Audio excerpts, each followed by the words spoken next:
Yo, what's good, family? Hawks Nation, it's your boy Demond up in the building. We Talk Hawks TV, We Talk Hawks Daily. Doing a unusual video. Usually, we go live, but I'm at my son's basketball training today.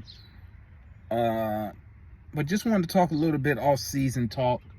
I'm watching Twitter, TV, all the pundits, talking about off-season moves for each team and whatnot. Let's talk about the Hawks. It's a bunch of moves I would like to see us do. Not saying you can do all those moves at the same time, but it's a couple moves I would like to see the Hawks do. But I'm going to keep it a buck. Yeah, I've heard me say it before. As we stand currently right now, we are a tier 1 luxury tax team, right? Tony Wrestler has never paid the tax, never paid the luxury tax, right? And you saw last year he was willing to give up talent to get under the tax, meeting Kevin Huerter. I don't care what you think about Kevin Huerter. I don't care what you say about his time in Sacramento so far. He was talent and he had a skill set that we could have used dearly the whole season. One of the worst three-point shooting teams in the league last year. Fewest attempts, fewest makes. We couldn't do nothing at the three-point line. We couldn't even defend the three-point line. But anyway, he has shown us as an owner that he is willing to give up talent to stay below the luxury tax. Now, my thing is this. What's more important? What trumps what? Tony Wrestler, the owner, wanting to stay below the luxury tax, or Quinn Snyder, Landry Fields trying to build a championship team?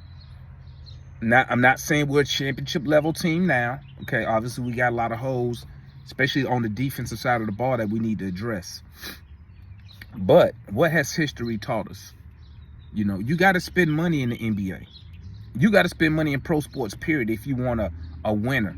If you want a consistent winner, if you want a team that's contending for a championship, deep playoff runs, you can't do it on the low. It don't work. You may get these random Cinderella teams once in a while, but you don't see those. You don't see a Cinderella team, a Moneyball team, consistently deep in the finals, right? Excuse me, not in the finals, but deep playoff runs like Western Conference, Eastern Conference Finals, or the finals. You don't see that. You see teams that spend money, okay, or that's about to spend money. You get teams like Miami, who got a bunch of undrafted guys, right? That's rare. That's rare. That's culture. That's coaching. Let's keep it a buck. We don't have that in Atlanta right now.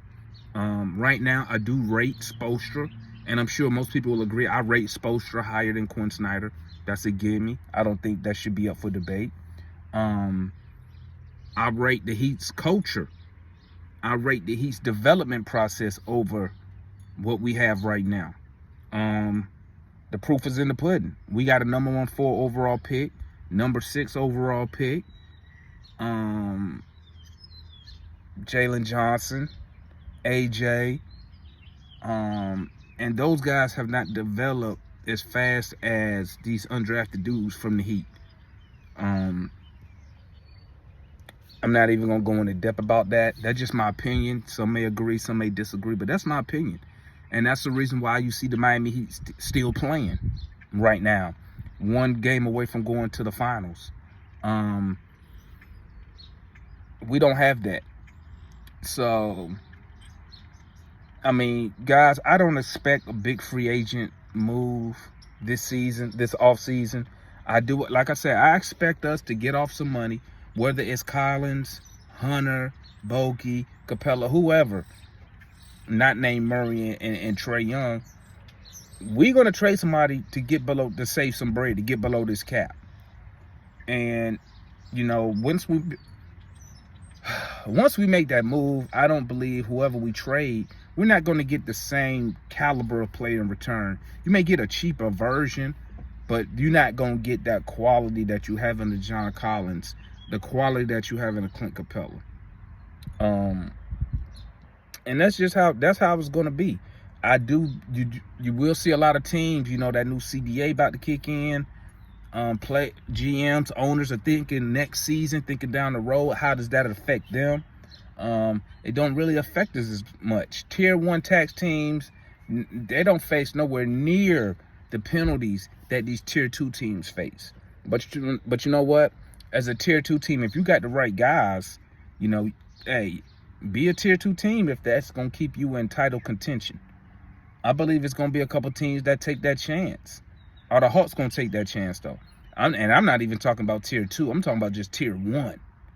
Paying the tax. Being a Tier 1 team.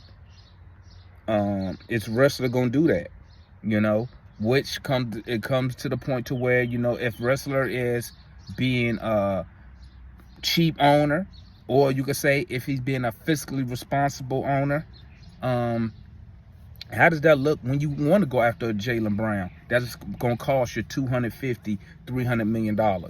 How does that look re-signing DeJounte Murray, which is going to cost you probably another $25 million per year?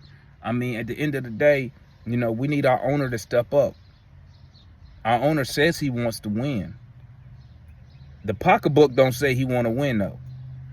You know what I'm saying? So we can judge the effort, not the effort, but we can kind of see what direction we're going to go in this offseason with these moves we make. Are we trading a John Collins to get back some expiring contracts in the pick? If you do that, they'll let you know he's not trying to compete, not for a championship. And that's just facts. And I'm just going off of his history.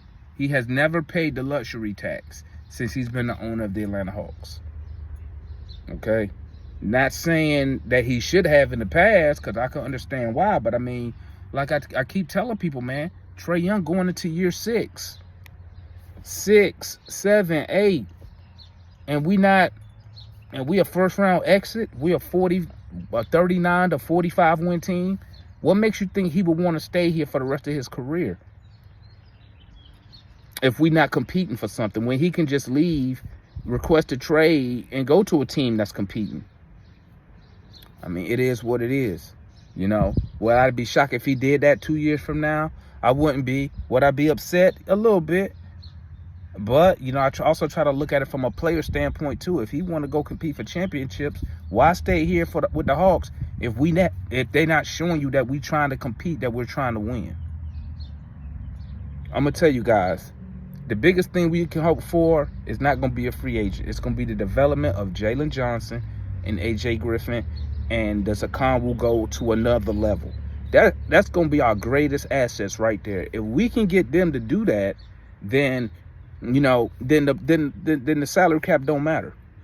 And don't forget, we still got to extend a Conwood, which we need to extend them as soon as possible, because it's a no-brainer. We're going to extend them. So, we're not just going to let him leave for nothing. Okay? So, that's all I got, man. That's my thoughts. That's my opinion right now, man. Hopefully, Tony Wrestler proved me wrong, and we do make some type of move to make us a title contender. Not a 39, 45 win team. But I do understand with a new coach, it's steps you got to take. And I'm sure Quinn Snyder's not getting all the players that he needs or that he wants to run his system and give the effort that he's looking for. I know he's not going to get it all in one offseason. I understand that. Okay? But like I tell people who know me, I've been a Hawks fan for a long time, man.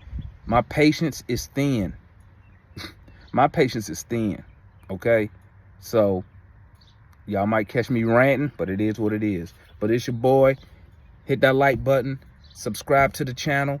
If you new, #1 Hawks YouTube fan channel. It's a channel for the fans, by the fans, man. Tap in with us. It's your boy. I'm out.